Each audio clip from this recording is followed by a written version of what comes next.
Good day, I'm Stephen McHugh, and this is your JIS News for Wednesday, March 16. A $20 million study has been launched to probe the effects of pesticide use in agriculture on the environment.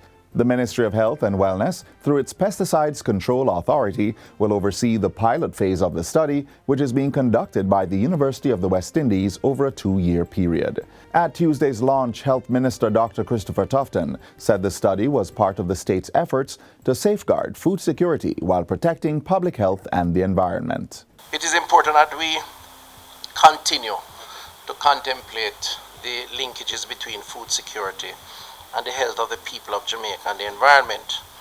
And the examination that we're going to be embarking on is going to help us significantly to adjust, to get that information, and then critically to use that information to inform policy.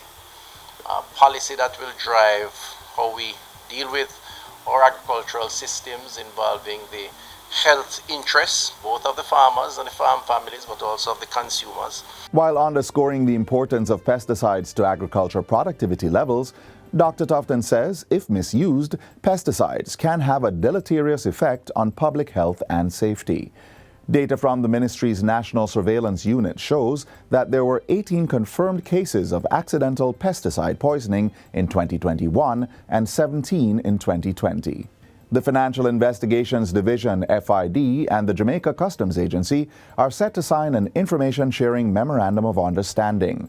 This will include sharing financial profiles or documents for the purpose of preventing, detecting, investigating, and prosecuting corruption, financial crime, and revenue collection. A similar agreement has been signed with the Integrity Commission, Jamaica Constabulary Force, and the major organized crime and anti-corruption agency, MOCA. Chief Technical Director of the FID, Selvin Hay, says the partnerships will strengthen all the agency's response to money laundering, public corruption, organized crime, fraud, and other financial crimes.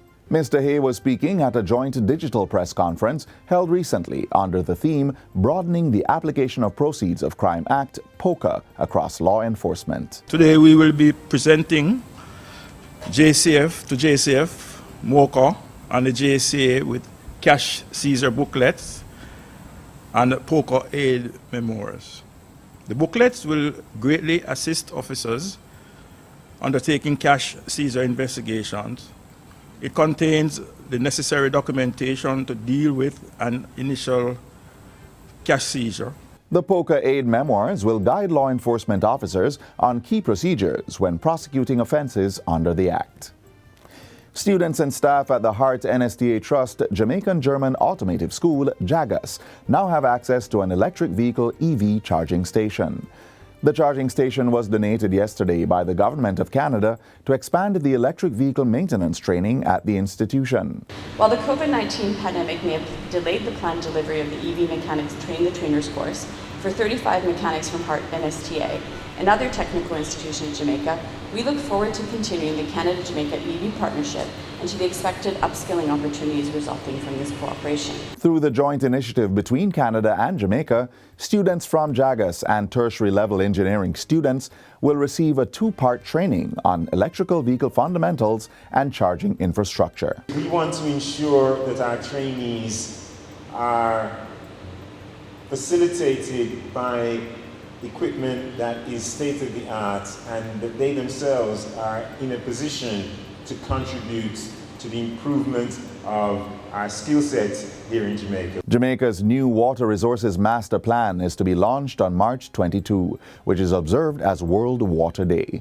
At a JIS think tank on Tuesday, Chief Hydrologist at the Water Resources Authority, Jeffrey Marshall, says the entity had been working on the plan for the past 3 years. So the Water Resources Master Plan is mandated under the Part 1, Section 16 of the Water Resources Act, and it provides objectives for developing our water resources. It provides an inventory of available water, both surface and groundwater resources, also the usage activities that might be impacted by same.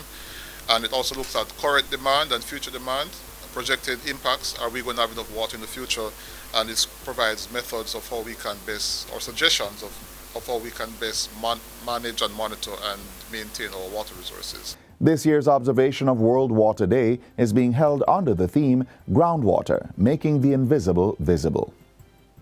And finally, Minister without portfolio in the Office of the Prime Minister, Floyd Green, has been tasked with providing oversight of the National Partnership Council. That's one of the outcomes of the Council's first meeting of the year held recently. Minister Green says the Council will have a new structure that's more inclusive and active, as well as giving the public greater access to information coming out of meetings. In the meantime, Chairman of the National Partnership Council, Prime Minister Andrew Holness, discussed the future of restrictions under the Disaster Risk Management Act, DRMA. Mr. Holness says the country is moving into a new phase of the COVID-19 pandemic to focus more on personal responsibility and economic recovery. The National Partnership Council was also updated on the impact of the Russia-Ukraine war on fuel prices, the return of students studying in the Ukraine, the reopening of face-to-face school, as well as the health sector's resilience-building efforts against COVID-19. And that's it for JIS News Today. I'm Stephen McHugh. Thanks for watching.